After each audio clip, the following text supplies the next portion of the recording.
आप का शीश महल, या फिर कहें तो भाजपा के हिसाब से आपदा का शीश महल जो है वो एक बार फिर सुर्खियों में आ गया है।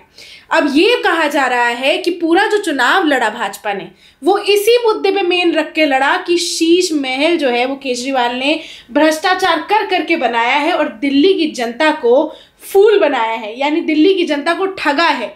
अब इस पर एक बार फिर सियासत जो है वो गरमा रही है और अब ये पूछा जा रहा है कि आखिर शीश महल का होगा क्या। शीश महल अब भूत बंगला बन जाएगा या उसके अंदर कुछ चीजें होंगी, क्योंकि पूरा चुनाव जो था एक शीश महल, एक यमुना नदी और प्रदूषण के नाम पे लड़ा गया था। आम से खास आदमी बनने का जो सफर था भाजपा के अकॉर्डिंग इस शीश महल के द्वारा दर्शाया गया था। चुनावों के दरमियान भी भाजपा ने एक 8 मिनट की वीडियो अपनी सोशल मीडिया हैंडल्स पे डाली, जिसमें दिखाया कि किस किस तरह की चीजें, क्या क्या मार्बल यूज हुआ है, कितने कितने करोड़ रुपए लगे हैं इस शीश महल में बनने में। पर्दों से लेके टॉयलेट के कमोड तक का दाम दिखाया गया। लेकिन अब सवाल ये है कि इस शीश महल का होगा क्या?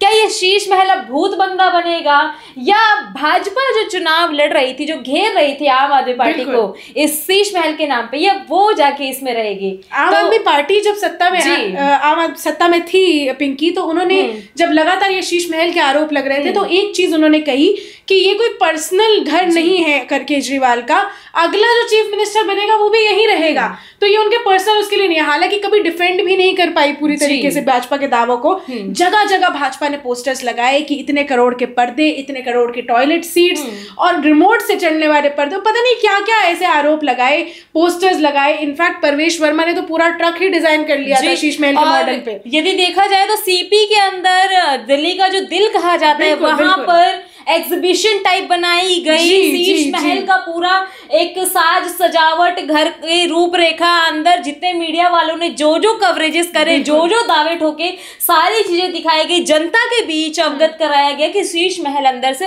कैसा दिखता है, क्या चीजें इस्तेमाल हो रही है। और कई तो छोटी छोटी क्लिप्स भी वायरल हुई कि कमोड कैसा है, जेट कैसा है, जेट कितने लाख का है, कितने करोड़ का है।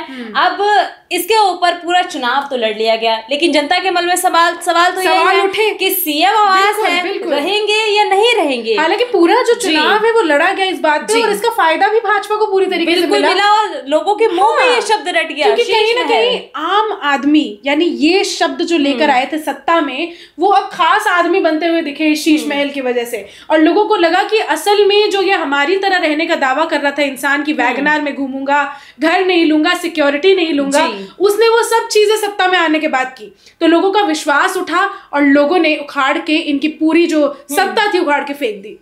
अब भाजपा इस पे आएगी या नहीं आएगी, इस चीज का तो खुलासा हम करेंगे। लेकिन अगर कुछ पॉइंट्स बता दे तो जो सीएम आवास था उसके अंदर आतिशी का भी कहा गया कि अब उस शीश महल के अंदर आतिशी रह रही है, लेकिन है तो शीश महल मुख्यमंत्री का आवास। तो भाजपा ने अभी कुछ दिनों पहले ही क्लियर किया है, जो वीरेंद्र सचदेवा है प्रदेश अध्यक्ष, की इस घर को भूतिया बंगला नहीं बनाया जाएगा। देख सकते हैं तस्वीरों के माध्यम से इस घर के अंदर जो अगले मुख्यमंत्री होंगे भाजपा के, उनके द्वारा जो भी मुख्यमंत्री बनाया जाएगा वो इस घर में नहीं रहेगा।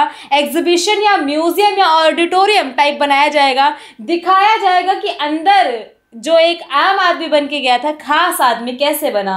भाजपा ने खुद क्लियर करा है आधिकारिक दावों से। उनका कहना है कि इसके अंदर हमारी तरफ से जो नया मनोनीत मुख्यमंत्री होगा दिल्ली का, वो इसमें नहीं रहेगा। ऑडिटोरियम में गेस्ट हाउस बना दिया जाएगा। रोहिणी से जो विधायक बने हैं विजेंद्र गुप्ता जी, उन्होंने लेटर लिखकर बकायदा कहा था कि कोई भी जो सीएम बनता है अगला दिल्ली का भाजपा की तरफ से, वो इसमें नहीं रहेगा।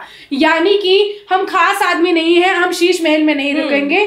तो ये एक तरीके से भाजपा ने पूरा जो मुद्दा है उठाया इलेक्शन के टाइम पे, तो आम आदमी को हटाने के लिए। लेकिन आम आदमी को सत्ता से हटाना ही सिर्फ उनका उद्देश्य नहीं था। अब उद्देश्य है लोगों के मन से पूरी तरीके से हटाने का।